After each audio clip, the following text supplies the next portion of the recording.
Okay, so one thing I didn't mention when we were working on starting this last night is that when we poured coolant in here, it's already leaking some back there. And I got under it and looked, and I'm pretty sure it's leaking out of this, which I used a paper gasket on, which maybe the gasket's junk, maybe I didn't tighten it enough, maybe both. But I'm going to take it off. I'm going to put red RTV on it, and I'm going to torque it down pretty tight, so that should work.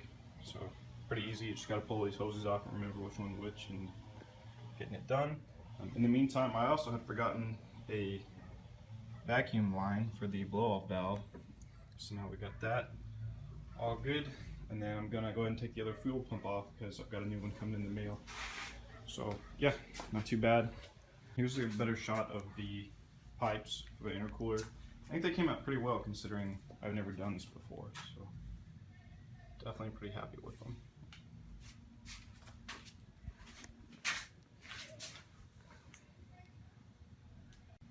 Okay, so I was able to figure out that this top seal here is actually my culprit, and it may be because this gap is too small where I had to drill this hole out a little bit, but I'm just gonna take it back off and cake a whole bunch more RTV on it, put it back, tighten it down a little tighter. It definitely didn't leak out here. That's nice and sealed up. Anyways, tighten it back a little tighter and see if we can't get that to seal up right. So here we go. As you can see, I'm being especially liberal with this stuff this time, so hopefully she seals up good. So I'm leaking fuel when I put gas in the truck, and I have no idea why. Anyhow, I went to O'Reilly's to see if they could get me some of this, and they can special order it only, and it's like $70. So obviously that's not going to work. I'm going to have to figure out some way to make this work. So here's my solution. Probably isn't going to hold up long term to fuel. I ran water through it and it held no problem. It's literally just duct tape. The fuel tank is easy enough to get to that I'm just going to do this until it breaks. You know, maybe it'll last longer than I think. In the meantime, I can put gas in the truck, and if it ever breaks, I'll either order a new one or see if I can put a pipe in there and clamps. That's what I really want to do, but it's getting late and I want to put the tank back on the truck so I can get it in the shop. So yeah, this is the solution for now. So I've done some more work on this water leak and determined that it's not leaking anywhere past here, which means that it's just this piece that's leaking water. And I looked at the directions, and apparently I put this RTV on wrong. You're supposed to just finger tighten it and let it dry for an hour and then tighten it all the way. I suppose I'm going to try it one last time with this using that method. And if that's not going to work, then I'm going to have to use the old one wherever it went. This old one right here. The reason I really didn't want to use it is because it's at completely the wrong angle. You know, it would be hitting the firewall. I'm not sure whether you can see that.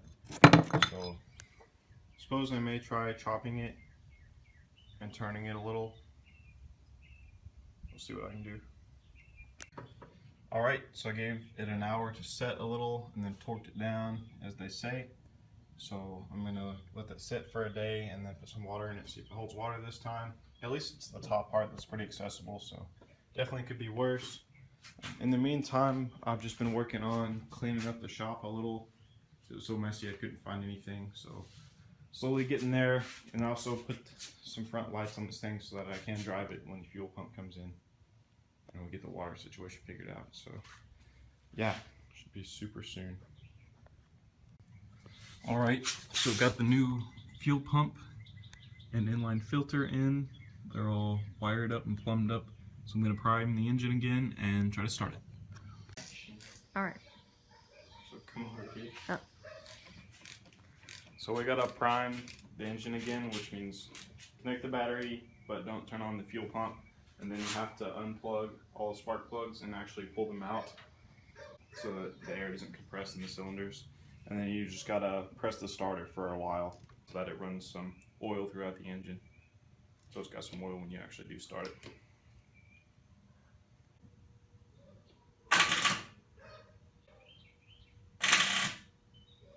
What? So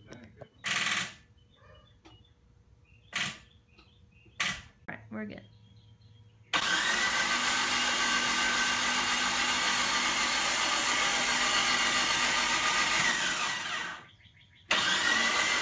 That's it. Now I just gotta throw the plug back in.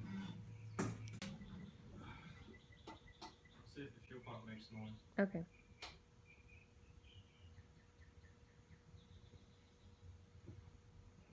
I don't hear any noise, I don't either. so I don't think it'll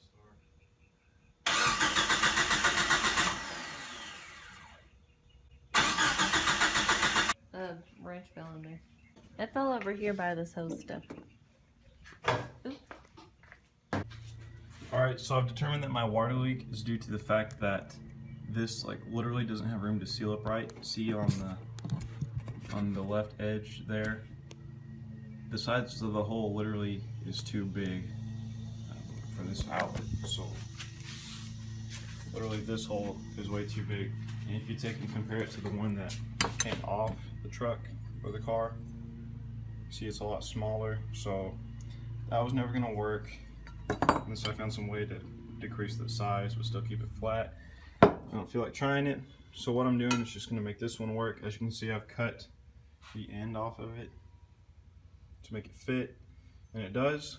Another problem was that this spigot for the overflow was on the wrong side, so that was hitting the firewall. So I've chopped it off. I'm gonna JB weld and stick a bolt in it, and then I've drilled a hole to put it over here, and then this right here I've drilled a hole to put a spigot there for turbo coolant. So yeah, this is the one that came off it, so it should work. Here she is, all JB welded up. The top ones I feel good about. This one's a little bit loose, so hopefully that JB weld dries pretty hard. So we're gonna give it a shot. Alright, so apparently I know nothing about cars. I thought you could just wire up the fuel pump to a switch and make it work, but I guess you need a relay, so I got both connectors for the relay here and the correct size wiring. You even have to have the correct size wiring to make it work right, and a fuse. So I'm going to wire all that in and still use the switch so that I can manually turn it off. And yeah, that should make the fuel pump work this time. Alright, so we got the fuel pump wired up using the proper gauges and whatnot. This time we used a relay. As you can see, there's a thicker ground wire now. And used the fuse and all that good stuff. So we can connect the battery terminal and hope that it doesn't catch fire and see if she starts up for us. Alright, battery's connected. Got a fire extinguisher right here, but no fires yet. You can tell I have a lot of faith in myself. Okay, so I'm gonna try for another start. It's on. I'll give it a few cranks before I turn the fuel on.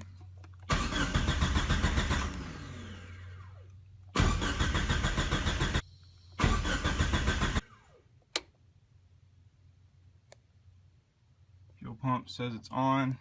I don't hear any whining from it, so probably not going to start. Let's see.